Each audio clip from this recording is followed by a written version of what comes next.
What's up, bro? I hope you're doing well. And today, I want to talk to you about how to set goals correctly to improve your performance to the absolute max and how to get the most out of your time with the help of goals. The reason why I'm making this video now is because goals have certainly influenced me the last few days, especially. I've been learning about goals for like over a year now, like passively, not actively, by the way. But overall, I've always had goals in mind and thought about them and always known that they were pretty important. But in the last few days, I've really seen that, hey, it is very important to set goals and I really have to reset my own because I did it wrong. And I'm going to show you today how to do it right and what I've learned in the last few days. First step on how to set goals, write them down. And this is the most important step of this whole video. If you haven't written down your goals, take your notepad, take a piece of paper, I don't care what it is, take it, write your goals down. After this video, actually, because we'll have to learn how to say goals correctly. But it's get that notepad in front of you right now if you haven't done it yet. It is so important to set them onto like something that's visual, simply because one, a visual cue internalizes it into us because a visual cue will be more easily remembered than some obscure thought in our brain. If we see something, then we will be like, okay, I can see it now, I have it in my mind, and we can remember it a lot more easily. But if it's like some obscure concept of, ooh, I want to be rich, then you're probably not going to remember it as easily. Having this goal will also undermine your purpose in life. If you have a destination that you're going to in a car, then you'll be like, okay, I have to go here, I have to go there, and then I'll be at the destination. If you have no destination in your car, you'll just be going around the city, which is fine at times, but if you have no destination, then you're basically goalless, clueless, and you have no idea where to go. The next important thing in goals is the fact that they allow Parkinson's law. And let me use an example to make this clear. Let's say you have a project coming up. Let's say it's like a school project that you have to work on. And you have 30 days to complete it. Your teacher's like, yep, that's the deadline, and you have to go for it. So you might be one of these two types of students. You might be the one that does a little bit every day and gets it done on the 30th day. There you go. And this means that you're not having much stress and you're doing it, which is fine, like completely fine. And you also might be the type of person that does it on the last 3 days and is like, shit, there's that project, fuck, and then crams everything, stays up till 5 a.m. or something to complete the project, and ends up delivering a shitty result. What if I told you that there's a third student? The third student does it smarter than both of these people. What he does is that he sets up a deadline, but not the deadline that the teacher assigned to him, a deadline for himself. And the deadline is like, I'm not going to do this in 30 days. I'm going to do this in 7. And he sets that deadline because if he imposes like a self-imposed punishment on himself. If I don't get it done, I have to do 1,000 push-ups or something like that. So he goes ahead and completes it in 7 days. He works hard. He gets it done. He gets a good result. But let me ask you, he did it in 7 days. The others did it in 30. Student number 3 had 23 days of free space where the others still had the project in front of them. Who wins out of these 3 the most? Imagine if you set your own goals this way. Instead of setting like a decent goal, like let's say 2 months from now, you'll be like, I'll do it in 2 weeks. Imagine the kind of productivity you would have for those 2 weeks to get that goal that was originally intended for 2 months, get done in 2 weeks. Imagine the kind of effort, energy, concentration, and strength you would show to complete that goal. And that's just the beginning of it, because we've got a lot more things to cover. Next thing is prioritizing your goals. There you go. Prioritizing your goals is extremely, extremely important. If you have like 15 goals that you want to be done at the end of the year, you'll be very scattered in doing all of the things. And this is what I realized with my original goals. The original goals basically included like 8 things. Like I have to exercise, I have to work out, I have to do like pretty mandatory, well, not mandatory, but pretty shallow things overall. That is the mistake that I made. What I need you to do is pick out at most, I repeat, at most, the 5 most important things that are important to you. And list out those 5 things. Because if you can't, then that means that you've got too much on your plate. You've got to scale it down to at most 5 and cap it there. Because those things are the things that you really need to focus on. The things that I wrote down for my new ones are having 1,000 subs by the end of this year, making one video and one short, releasing one video and one short every single day, and working out at 110% because I realized that I was not giving it my 100%. My 110% because to like make big gains, And that is very, very important. I've talked about this in my essentialism video. I do not remember what it's called. I believe less but better. But that is the concept that is being applied here. You need to select a few things that you want to be really good at and get good at those. All of the rest will really not result in much. Because if you just scatter all of your efforts into like all directions, you will only make minor progress in everything. If you make big gains in one thing, it will be because you invested in it alone. Big gains, big dick energy. Onto my next crucial mistake and next important lesson is making your goals specific. Or better to say, on my mistake, not making my goals specific. Because let's compare these two things with one another.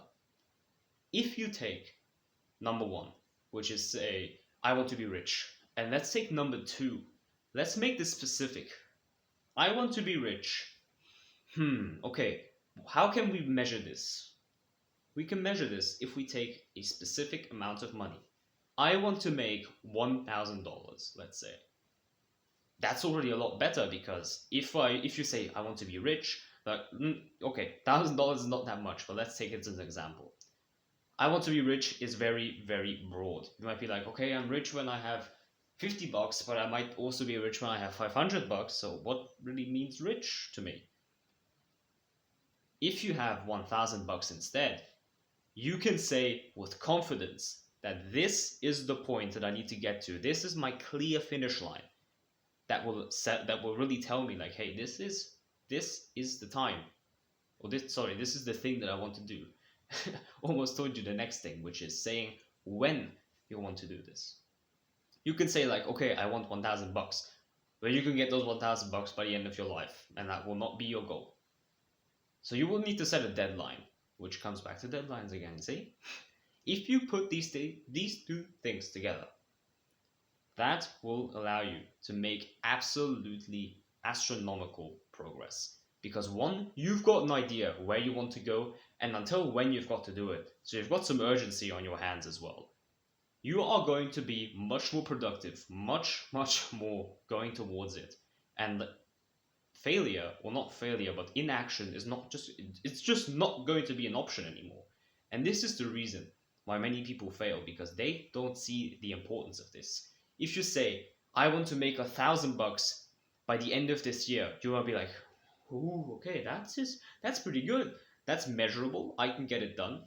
And that, okay, fair enough, it might be a pretty big goal, but I could probably get that done. And that is the power of what and when. Because if you have those two things counted in, or better to say like dialed in into your system, that will give you your superpower. Look guys, spider, hold up. Look at that. Cute little guy, isn't it? Hold up, there you go. Mrs. Spider has been with us for quite a few minutes now. But anyway, back on topic. Next up is setting your goals bars really high. I've learned this from Hamza's older videos and the magic of thinking big. And what this entails is basically making your goals really, really high. Unreasonably reasonable, is what I'd call it. If you can set your goals at that level, then you're going to make a lot of effort. Let's take the example of a person that wants to get $100 by the end of this month and $1,000 by the end of this month. Let's take person one. Person one is going to be like, okay, $100. Yeah, I can get that. That's pretty good, right? Pretty decent goal. Yeah, I can get that. So I don't know. He goes and drops ships, does some affiliate marketing here and there. And he's like, I've earned my first $100, and he's like, yeah, let's go. And then when he's done, he'll be like sitting in a chair like this and say, yeah, this is the life. Like next month, I'm gonna do the same. But the thing is, you also have the other person which said, okay, by the end of this month, I'm gonna make $1,000, and he's going to be hustling away. He's going to be working because that goal is not an easy one to achieve. He's going to be like, yeah, I'm going to do affiliate marketing, drop shipping, I'm going to make some content, I'm going to do everything I can. And at the end of the month, he does not achieve the goal. But guess what? He gets to $800. Do you see the difference between these two people? While this person here is content with their $100, this person here, who has worked more, who has had the same goal except 10x'd it, has 8 times the results in comparison to person 1. And that's simply through setting the bar really high and working his ass off. Do you not see how powerful this is? Because if you set your goals really high, not at like the level of, hey, this is like astronomical. If you haven't even made $1 yet, you should not be aiming for being a billionaire next year. That is not how it works. But it should be a goal that seems unreasonably reasonable. Because if you can get to that point, you will be very motivated to get to that goal. And that goal, man, even if you don't achieve that goal, you're going to be here. Whereas the person who has made a small goal will be here, even if he achieved it. You will be so much ahead of the competition, even if you don't achieve your goals. And bro, if you achieve them, holy damn, you will be at the top. Some closing words. Fulfillment will come from achieving your goals. And if you set those goals really high, you will face an absolutely huge amount of fulfillment because 1, you will be ahead of a lot of people, and 2, you've achieved some big goals, so you can really be proud of yourself. But the important thing here is that you really focus on the small steps. You cannot take big steps at a time. That's not how it works. Nobody can do that. Because imagine it like this. You have from here to here. This is where you have to go. This is where you are right now. This is where you have to go to.